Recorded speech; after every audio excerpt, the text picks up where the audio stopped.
So, Minecraft 1.16 is most likely feature complete, meaning that there are no new things going to be added to the 1.16 update, and there will only be bug fixes and changes to existing features, and maybe a few small features here and there.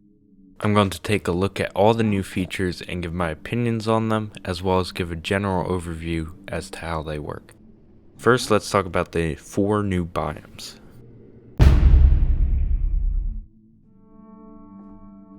Adding new biomes to Nether is long overdue. It's been 10 years, so the 4 new biomes are definitely welcome additions to the game. The Crimson Forest is, as the name suggests, a bright red forest that blends very nicely into the Nether. The forest adds new plants and a new wood type. The plants are pretty neat, definitely spices up the place a bit. That combined with the particles does make the biome look amazing.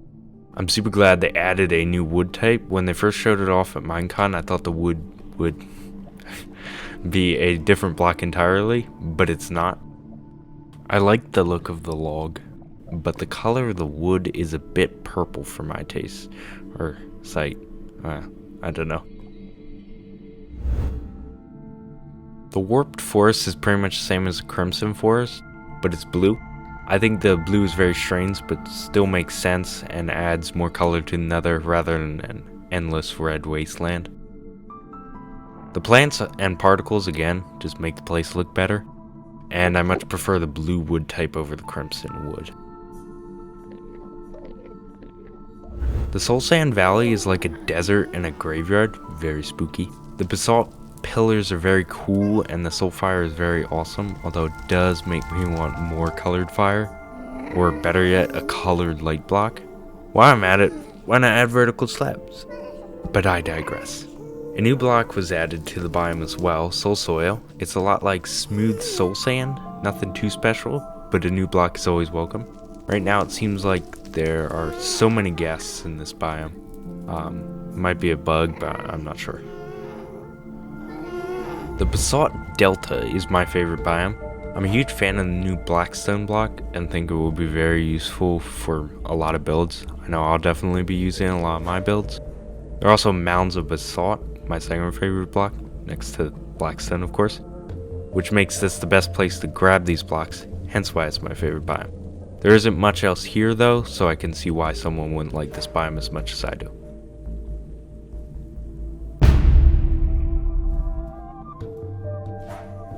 Two new structures were added to this update, the Bastion Remnants and the Ruined Portals.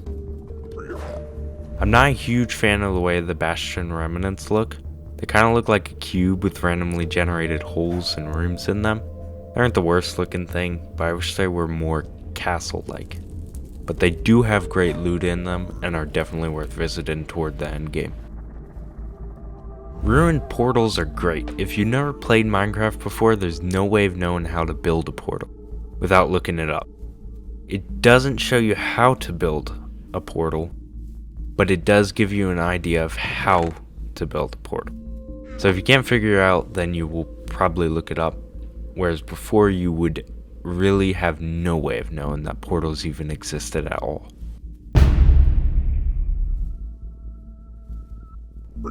Three new mobs were added, 4 if you include the Zoglin. Each one has a unique behavior, which I'll talk about in a minute. We definitely needed more mobs in the Nether, seeing as it was mostly only zombie pigmen and an occasional ghast that would blow up stuff and ruin your day. But I wish they added a few more. However, the ones they did add were really cool and unique. Piglins have some new kind of funny behavior. They hate it when you take or even look at their gold from in their chests, and will start to attack you if you do so. This makes Bastion Remnants especially hard to loot because most of their chests are filled with gold. They also have a new bartering mechanic where you throw a piece of gold at them, they'll pick it up, look at it for a minute, and then they'll throw a random item back at you. The better the item, the lower chance of getting it. I quite like this mechanic. It definitely can get a bit expensive, but I think it makes more sense than trading like you do with villagers, since they're a little rougher than villagers. Piglins are hostile, but if you're wearing gold armor, they won't attack you. Hoglins and piglins have an interesting interaction. Piglins will try to hunt hoglins sometimes, but will run away if the group of hoglins is too big. Zoglins are a variant of hoglins that is obtained by bringing a hoglin into the overworld.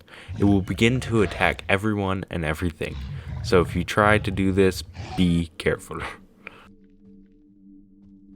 Striders are a strange looking mob. They are a way of crossing the Nether by walking on top of lava. They're a little slow, but I think this balances crossing the lava nicely, since lava is so dangerous. If you go really fast, they would be a little overpowered. They're made rideable just like a pig. You just put a saddle on it, and instead of a carrot on a stick, you need a fungi on a stick. It's also funny to see these guys just standing on the lava. Striders get cold when they're outside of lava and will start to shiver. It's pretty funny looking. A couple of minor changes were made to the zombie pigman. It was renamed to the zombie piglin. I think most of us will still call it the zombie pigman, but it was changed. The model was changed to look like the piglins. And I don't hate it, but I will miss the old one.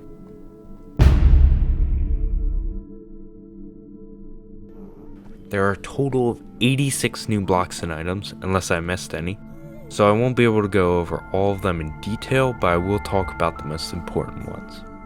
Netherite is one of the biggest changes to this update. Diamond is no longer the strongest material in the game, but diamonds aren't useless. You will need them to get netherite tools and armor. Some people don't like this change. Personally, I think that it was implemented very well.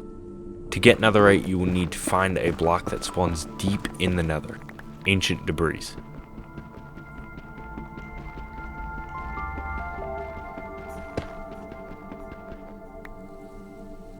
Ancient debris can be smelted into netherite scraps. Once you have 4 of these, combine them with 4 gold ingots, and you have yourself 1 netherite ingot. Then you use the smithing table, which was given functionality, and you put your netherite ingot and a tool or piece of armor, and you get a netherite tool or piece of armor. I hope that the smithing table is given more uses in the future, but for now this works well. I'm glad they finally added a material stronger than diamond. I feel like this means there could be more materials and ores that are even better than netherite.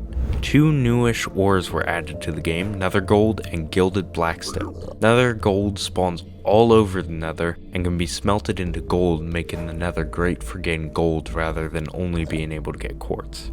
Gilded blackstone can be found on the walls of bastion remnants and drops between 2 and 5 golden nuggets or a single gilded blackstone.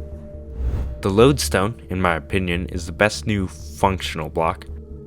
It's a way of marking a location without writing down the coordinates of said location. All you have to do is right click the lodestone with a compass, and the compass will become enchanted and point to the lodestone. It is a little expensive though. It's crafted using 1 netherite ingot and surrounded by chiseled stone brick. The target block is a new redstone block that sends a stronger signal the closer to the center of the target you hit with an arrow, or snowball or any other projectile. Very neat block. I'm sure tons of cool creations will be made with this block. I'm sure tons have already been made. The respawn anchor allows you to respawn in the nether. It's crafted using 3 glowstone and 6 crying obsidian. You also need some glowstone to power the anchor. Once the anchor is powered, you can right click it to set your respawn location. Whenever you die, 1 glowstone will be removed. You may fill it up with up to 4 glowstone at once. I think this will be very useful for exploring the nether.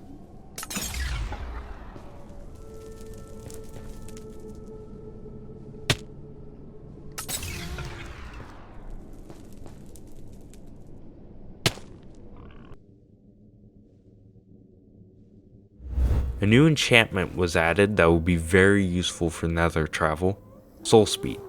It makes you run faster on soul soil and soul sand. It does use up durability when running on soul sand or soul soil, but you do run about twice as fast, so it's definitely worth it. There are a lot of new decoration blocks in this update, which I'm glad to see. The blackstone is so nice. I like the darker color of it and that it has cracked and polished variants as well. And it even has a chiseled block with a little pig snout on the side of it, which looks kind of funny. Basalt is almost like a gray log with a cobblestone-like top. Also has a polished variant, which is a nice smooth basalt.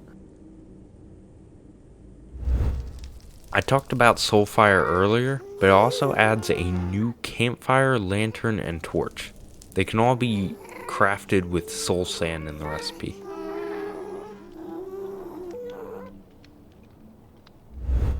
Crimson wood, like I said earlier, is a bit too purple, but having a new wood type is always a plus.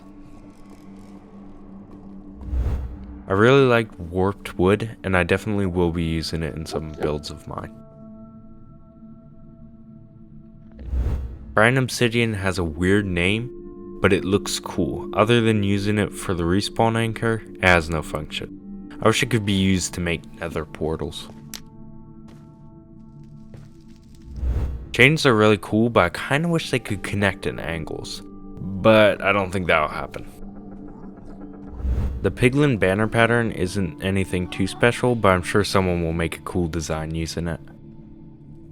The shroomlight can be found in fungus trees. I really like this block and will definitely be replacing glowstone with it in my builds.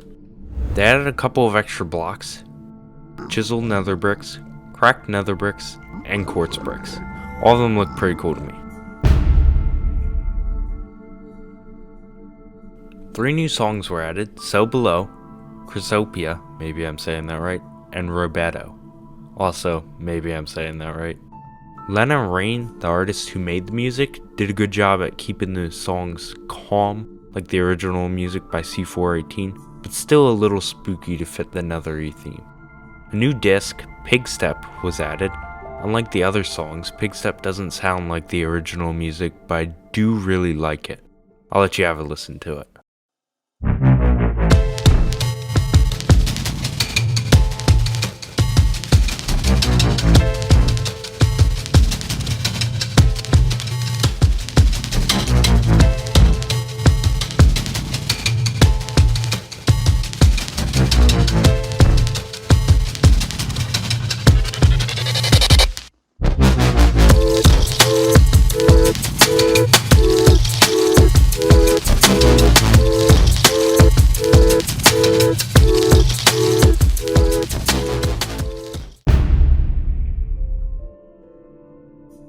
There are a few more technical changes I wanted to mention. A new command was added, the locate biome command. This is something I think most of us has wanted since the locate command was released. It's really nice for checking out a new biome, especially when they keep adding them. The attribute command is very useful for map makers. It lets you change things like an entity's health or any other attribute the entity you selected has. I don't think I'll use it that much, but I do think it's a cool command. And game rules can now be changed when you create a world. This is something from the Bedrock edition of the game that I'm really glad to see come to the Java edition of the game.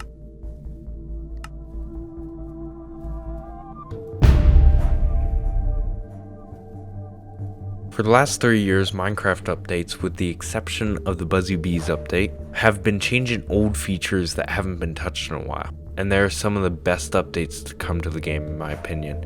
I think this update continues that trend, and I'm excited to see what Minecraft has planned next. That's all for this video. I spent a while on it, and I even wrote a script, so hopefully you did enjoy. That's all for me, and I'll see you in the next video. Bye!